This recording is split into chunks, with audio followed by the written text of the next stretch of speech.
M ಪಿಗಳಿದ್ದಾರೆ, ಯಾವ M ಪಿನೂ target ಮಾಡಲ್ಲ. Mysuru M ಪಿನೇ ಯಾವಾಗಲೂ ಟಾರ್ಗೆಟ್ ಯಾಕೆ ಮಾಡ್ತಾರೆ? ಎಲ್ಲರೂ ಟಾರ್ಗೆಟ್ ಮಾಡ್ತಾರೆ.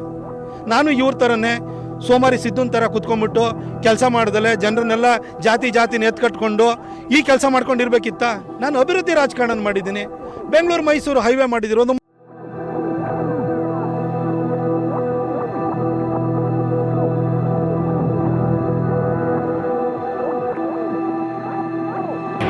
ಯಾವ ಕಡೆ ಮಾಡ್ತೀಯಾ? ಫುಲ್ ಲೆಫ್ಟಲ್ಲಿ